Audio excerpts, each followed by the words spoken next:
RJV. L'écouter peut tout changer. Dieu a toujours une pensée à te faire passer, mon ami. RJV. Nous sommes partis pour notre troisième question d'aujourd'hui.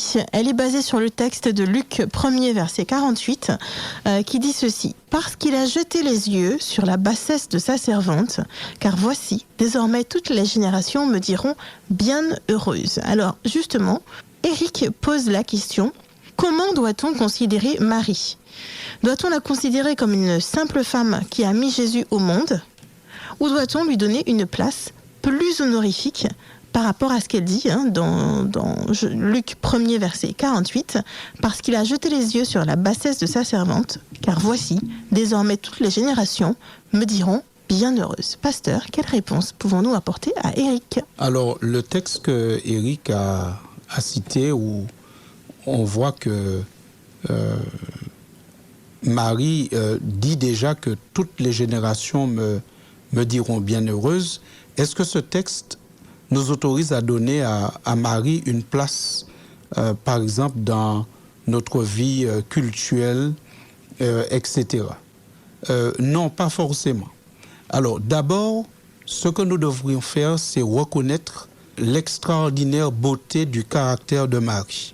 Une femme qui est véritablement un exemple, que nous devrions contempler aussi, après l'exemple de Jésus, mais que nous devrions contempler aussi, parce qu'elle manifeste un caractère, cette femme, qui devrait caractériser tous les chrétiens, surtout les chrétiens de la fin des temps. Marie donne l'exemple d'une femme qui a répondu à l'amour de Dieu de manière totale. Elle répond à une invitation de Dieu. Lorsque elle est invitée à rentrer dans le plan de Dieu pour porter Jésus au monde, la réponse qu'elle fait dans Luc 1, verset 38, est une réponse qui mérite que nous puissions méditer dessus et demander au Saint-Esprit de nous aider aussi à répondre ainsi lorsque Dieu nous appelle, lorsque Dieu nous parle. Tout à l'heure, nous avons parlé de l'engagement au baptême. Peut-être qu'il y a des gens qui ont peur de s'engager. Mais le Seigneur leur dit, n'ayez pas peur parce que c'est moi qui vous rendrai capable. Qu'est-ce que Marie a répondu quand on l'a appelée à rentrer dans un ministère particulier, à porter le Christ? Qu'est-ce qu'elle a dit? Luc 1er, verset 38, Marie dit, « Je suis la servante du Seigneur, qu'il me soit fait selon ta parole. » Et l'ange la quitta. Je suis la servante, qu'il me soit fait selon ta parole. Si nous pouvions tous répondre à Dieu ainsi lorsque Dieu nous visite, lorsque Dieu nous appelle, lorsqu'il nous parle, lorsqu'il veut nous confier un ministère ou simplement veut nous appeler à rentrer dans son plan, ce serait formidable. C'est pour cela que je dis qu'elle manifeste un caractère que les chrétiens de la fin des temps, nous devrions étudier. Elle est une femme qui accepte le ministère malgré les difficultés, malgré les risques, dans la joie. Toujours dans Luc 1, verset 46, elle manifeste une certaine joie à accepter un ministère qu'elle sait déjà difficile. Et Marie dit, « Mon âme exalte le Seigneur, et mon esprit se réjouit en Dieu, mon Sauveur. » Donc, elle accepte le ministère non pas en boudant, mais elle accepte le ministère avec joie. Elle est heureuse d'accepter ce ministère. C'est une femme courageuse. C'est une femme forte et courageuse, puisque la Bible nous parle de son périple. Lorsqu'elle était déjà bien avancée dans sa grossesse, elle a dû quitter Nazareth pour aller à Bethléem pour l'accouchement. Alors, en regardant un petit peu sur des cartes, Nazareth est à une distance d'à peu près 150 km de Bethléem. Ça veut dire qu'elle a fait ce parcours-là à dos d'âne alors qu'elle était déjà avancée dans la grossesse. Elle a une grande endurance. Elle est aussi une femme qui a supporté beaucoup de souffrances. Elle a supporté beaucoup de souffrances parce que lorsque l'enfant Jésus avait 8 ans et qu'elle est venue présenter cet enfant au temple, elle a rencontré un prophète, celui qui était dans le temple, qu'on appelle Siméon dans la Bible. Il dit quelque chose à Marie dans Luc chapitre 2, verset 35. Luc chapitre 2, verset 35. Il dit à Marie, tu vas souffrir. Mais pourtant, elle n'a pas renoncé au ministère. Et elle le savait, mais elle avait accepté le ministère. Et toi-même, une épée te transpercera l'âme, afin que les pensées de beaucoup de cœurs soient dévoilées. Le prophète lui disait de manière imagée, une épée te transpercera l'âme. Pourtant, elle est dans ce ministère confiante et avec joie.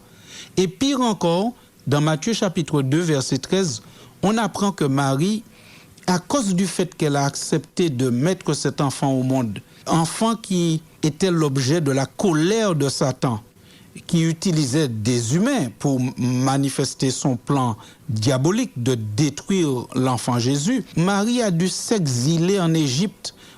La Bible nous rappelle ça dans Matthieu chapitre 2, verset 13. Lorsqu'ils furent partis, voici, un ange du Seigneur apparut en songe à Joseph et dit « Lève-toi, prends le petit enfant et sa mère, fuis en Égypte et reste-y jusqu'à ce que je te parle, car Hérode cherchera le petit enfant pour le faire périr. » Chacha, as-tu envie de ressembler à Marie? Ah, pour l'instant, non. Parce que ça a l'air compliqué d'être Marie. Mais s'il est vrai que... Mais c'est une bénédiction. Mais c'est une bénédiction. Et c'est ce caractère que les chrétiens de la fin des temps devront développer. Se soumettre à Dieu, être résistants. Peut-être qu'on sera appelé à s'enfuir à cause de notre foi, à devoir quitter nos maisons, notre ville, à être exilés. Toutes ces choses-là menacent les vrais chrétiens de la fin des temps, puisque la Bible annonce des persécutions. Et Marie, elle a subi tout cela. Et elle est toujours restée digne et fidèle. Et la dernière fois qu'on retrouve Marie dans la Bible, en passant par l'épisode de la croix, où elle est quand même à côté de la croix à la crucifixion de Jésus, c'est dans le livre des Actes, lorsque la Bible parle des disciples qui attendent le Saint-Esprit dans la prière. Dans Acte 1, verset 14. Voilà ce que la Bible nous dit, et c'est la dernière mention chronologique de Marie. Tous d'un commun accord persévéraient dans la prière avec les femmes, et Marie, mère de Jésus, et avec les frères de Jésus. Donc Marie, jusque-là, elle est toujours engagée. Même après la mort de Jésus, il est ressuscité, il est monté au ciel. Elle est toujours engagée, elle est toujours là. Elle est dans le groupe en train de prier parce qu'elle soutient les uns et les autres et elle est soutenue aussi par les uns et les autres. C'est une femme exemplaire. Une femme qui a un exemple à nous donner, non seulement aux femmes, mais aux hommes. Oui, à toute l'humanité, oui. À toute l'humanité. Maintenant, est-ce que tout cela, tout ce que nous venons de dire là, fait d'elle quelqu'un qui rentre dans une position de médiatrice ou quelqu'un qui rentre dans une position où nous devons lui adresser nos prières ou bien quelqu'un de très particulier? Alors, Éric a cité un texte dans sa question, le texte de Luc 1, 48, quand Marie dit « Parce qu'il a jeté les yeux sur la bassesse de sa servante, car voici toutes les générations me diront bienheureuse. » Est-ce que cette expression signifie qu'elle a une place particulière dans la divinité maintenant ou auprès de la divinité? Non. On retrouve cette même expression dans la Bible ailleurs, dans le livre de Jacques, au chapitre 5 et au verset 10. Verset 10 et verset 11. Jacques chapitre 5, verset 10 et verset 11. Prenez mes frères pour modèle de souffrance et de patience les prophètes qui ont parlé au nom du Seigneur. Voici, nous disons bienheureux ceux qui ont souffert patiemment. Vous avez entendu parler de la patience de Job et vous avez vu la fin que le Seigneur lui accorda. Car le Seigneur est plein de miséricorde et de compassion. Alors, l'expression bienheureuse ou bienheureux n'est pas attribuée que à Marie dans la Bible.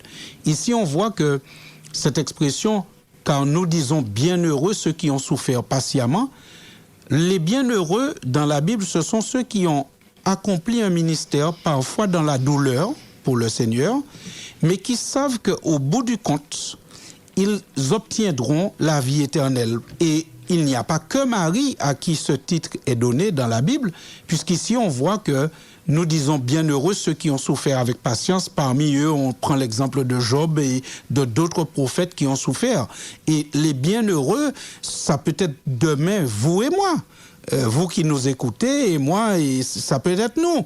Demain, Chacha, on pourra te dire bienheureuse, j'espère. C'est-à-dire que quelqu'un qui aura milité pour le Seigneur, qui sera resté fidèle dans ses engagements avec Dieu, qui aura peut-être bavé à cause de ses engagements, mais comme Marie qui sera restée fidèle jusqu'au bout.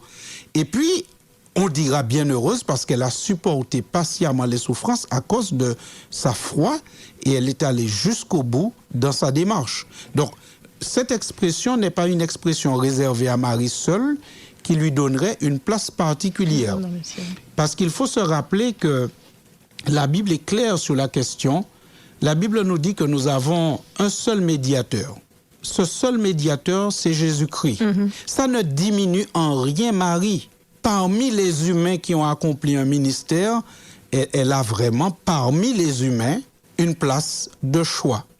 Maintenant, en ce qui concerne les activités spirituelles de la divinité, on y trouve le Père, on y trouve le Fils, on y trouve le Saint-Esprit, mais pas Marie. Puisque quand il est question de la prière, par exemple, où on fait référence souvent à Marie, eh bien la Bible accorde ce seul rôle de médiateur à Jésus-Christ, dans 1 Timothée 2, versets 5 et 6. Et Jésus lui-même, quand il parlait de prière, il disait aux disciples comment ils devaient prier. Dans Jean chapitre 14 et dans Jean chapitre 16, Jean 14, verset 14, il leur dit comment il faut prier. Il dit ce qu'il faut faire, comment il faut faire. Si vous demandez quelque chose en mon nom, je le ferai. Si vous m'aimez, gardez mes commandements. Et moi, je prierai le Père, et il vous donnera un autre consolateur, afin qu'il demeure éternellement avec vous. Le passage est clair, c'est Jésus qui est le médiateur. C'est en son nom que nous prions. C'est lui qui intercède en notre faveur. Alors du coup, ça se trouve dans le verset 13. C'est toujours Jean 14, mais le verset 13. Et tout ce que vous demanderez en mon nom, je le ferai afin que le Père soit glorifié dans le Fils. Voilà. On trouve qu'il va répéter la même chose, on ne va pas lire, mais pour les auditeurs qui veulent aller plus loin, dans Jean 16, verset 24, et suivant, la notion de prière, c'est au nom de Jésus, c'est lui le médiateur, c'est lui l'intercesseur. Donc pour revenir et répondre en conclusion à la question d'Éric, nous ne pouvons pas considérer Marie sans prendre le temps d'une profonde réflexion. Nous ne pouvons pas parler de Marie sans avoir un profond respect pour son ministère, le rôle qu'elle a joué, son engagement.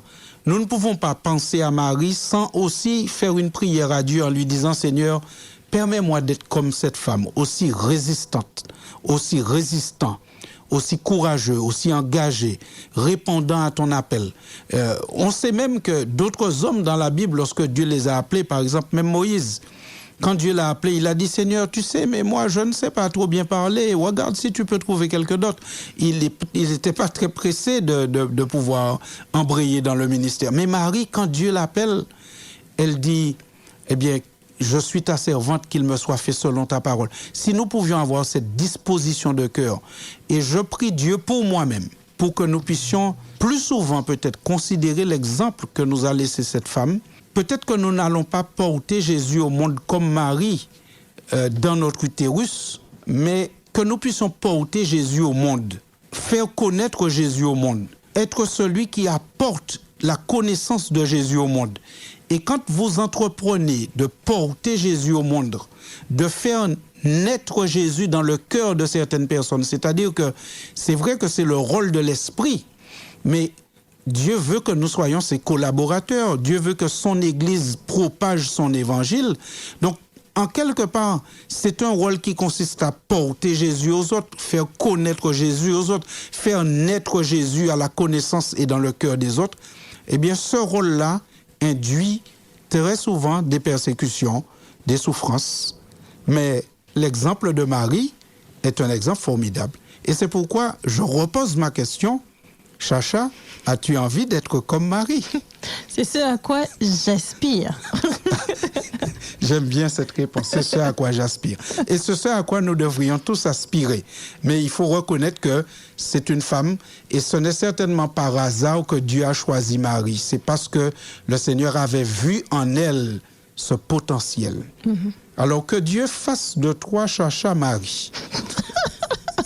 J'espère en tout cas que tous les auditeurs également, eh bien, nous pourrons retrouver ces traits de caractère de Marie en nous. Je vous remercie d'avoir participé à l'émission d'aujourd'hui. Je vous rappelle les liens utiles. Eh bien, vous pouvez retrouver toutes les réponses aux questions, celles d'aujourd'hui, mais aussi celles des semaines précédentes, directement sur la chaîne YouTube de la radio Joie de Vivre. Vous pouvez également réécouter les réponses directement sous forme de podcast sur l'application de la la radio Joie de Vivre.